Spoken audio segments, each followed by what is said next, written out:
হাসিনা চলে যাওয়ার পর লুটপাট বন্ধ হয়ে গেছে? বন্ধ হয়ে যায় নাই ভাই। গত 12 মাসে অলমোস্ট একই আপনার কি বলে মেজারে লুটপাট হয়েছে ব্যাংকিং সেক্টরে। নাগরিকের বেসিক নিডস, শিক্ষা, চিকিৎসা, বাসস্থান, এই সব কিছুর বেসিক নিডস গুলো, স্বাস্থ্য ব্যবস্থা, এই বেসিক নিডস গুলো পূরণ করবার দায়িত্ব সরকারের, রাষ্ট্রের। রাষ্ট্র এই দায়িত্বগুলো সঠিকভাবে পূরণ করতে পারে না। অনেকগুলো কারণ ছিল। একটা বড় কারণ ছিল অর্থনৈতিক অবস্থান। আমাদের স্বাধীনতার পর সেই অর্থনৈতিক অবস্থান ছিল না, গড়তে আমাদের অনেক বছর লেগেছে।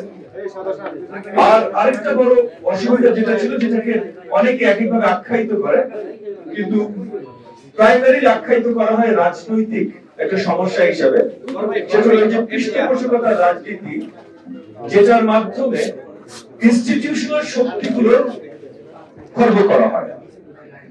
কিন্তু এবং আজকে আরো গুরুত্বপূর্ণ প্রশ্ন, কারণ আজকে অনেক জায়গায় মানে আমাদের বেশ কিছু স্বনামধন্য চিন্তক আছেন বা চিন্তাবিদ আছেন, যারা এই ধরনের প্রশ্ন তুলে শুরু করেছেন যে এই পৃষ্ঠপোষকতার রাজনীতির জন্য যদি এই ধরনের ঝামেলা হয়, তাহলে এই রাজনীতি থেকে বেরিয়ে আসতে হবে, এবং রাজনীতি থেকে বেরিয়ে আসা মানে নির্বাচন থেকে বেরিয়ে আসা, হয়তো জাতীয় সরকার, এই ধরনের কথাবার্তা, এই ধরনের আলোচনা বেশ কিছু মানে গুরুত্বপূর্ণ চিন্তাবিদ শুরু করেছেন।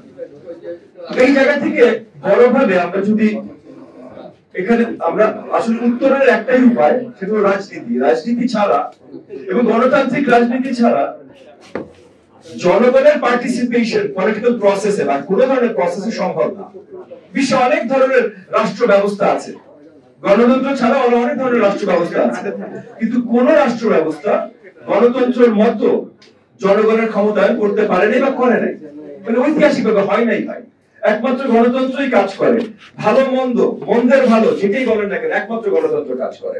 তো এই জায়গা থেকে তাহলে আমাদের এখন মেইনলি যদি পৃষ্ঠপোষকতার রাজনীতি সরে আসতে হয়, যদি ওই জায়গাটায় আমাদের এশিওর করতে হয় যে ওই যে সরকার, ওয়েলফেয়ার স্টেট, এই সামাজিক সুরক্ষা বেষ্টনী, এটার মাধ্যমে যা যা দেবার কথা সঠিকভাবে পৌঁছে দেবে, ইনস্টিটিউশনাল কোন ধরনের ডাকাতি হবে না।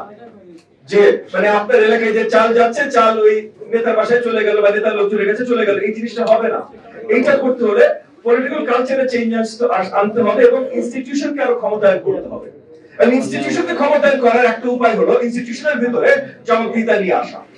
আপনি ইনস্টিটিউশনের ভিতরে জবাবদিহিতা কিভাবে নিয়ে আসবেন? যেমন মনে করেন, আজকে কয়েকটা এক্সাম্পল দিই, একটা ছোট্ট এক্সাম্পল দিই। মনে করেন শেখ হাসিনার আমলে, এই স্বৈর শাসনের আমলে 15 বছর ব্যাংক লুট করে সাফা হয়ে গেছে আমাদের প্রাইভেট ব্যাংকগুলো।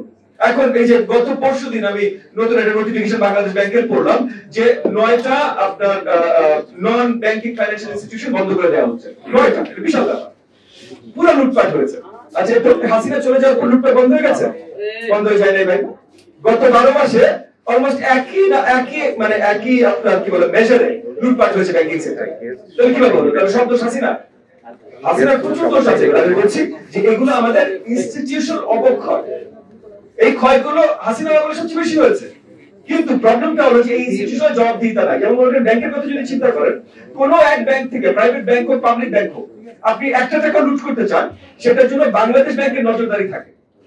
আপনি লুট করবেন, বাংলাদেশ ব্যাংক জানবে না, এটা হয় না। সো এই পর্যন্ত হাসিনার আমলে যে 15 বছর লুটতরাজ হয়েছে, বাংলাদেশ ব্যাংক জানতো। কিন্তু বাংলাদেশ ব্যাংকে যারা যেই অফিসার ক্লাস, যাদের দায়িত্ব এগুলো দেখা, এগুলোকে নিয়ন্ত্রণ করা, তাদের কাউকে কোনো খবরের কাগজে দেখেছেন তাদের নাম এসছে, তাদের নামে মামলা হয়েছে? দেখেছেন কেউ? দেখেন নাই ভাই। ওই ইনস্টিটিউশনগুলোকে অ্যাকাউন্টেবল করা হয় নাই। সো ইনস্টিটিউশন প্রত্যেকটা জায়গায়, সেটা ওই টিএনও অফিস বলেন বা যেটাই বলেন, প্রত্যেকটা ইনস্টিটিউশনকে লোকাল পাবলিকের কাছে অ্যাকাউন্টেবল করতে হবে। সেটা কিভাবে করবেন? সেটা অনেক প্রসেসিং আছে। আমরা যে মানে আমরা এই বিএনপির সাথে আমরা আপনার যুগপৎ আন্দোলনের সবাই আমরা যে 31 দফা দিয়েছি, এই 31 দফার ভিতরেও কিন্তু এই ইনস্টিটিউশনাল অ্যাকাউন্টেবিলিটিটা আমরা শক্তভাবে দেখিয়েছি। একই সাথে সরকার যে নির্বাচিত যারা প্রতিনিধি, তাদের অ্যাকাউন্টেবিলিটি থাকতে হবে। নির্বাচিত প্রতিনিধি যদি রেগুলারলি আপনার সামনে এসে, পাবলিকের সামনে এসে ওপেনলি সব প্রশ্নের জবাব দিতে হয়, তাহলে কিন্তু ভাই তার কাজেরও একটা আপনার স্ট্রিমলাইন হয়ে যাবে। সে সবকিছু লুকাইতে পারবে না, তো আপনার সামনে ওপেনলি তার কথা বলতে হবে। সো এই যে এই অ্যাকাউন্টেবিলিটি গুলো যদি আমরা আনা শুরু করি এবং ইনস্টিটিউশনে যারা দায়িত্বরত আছে তাদেরকে যদি আমরা অ্যাকাউন্টেবল বানানো শুরু করি, তাহলে আরো অনেক ভালোভাবে এই প্রশ্নগুলোর উত্তরের দিকে আমরা আসতে শুরু করতে পারবো।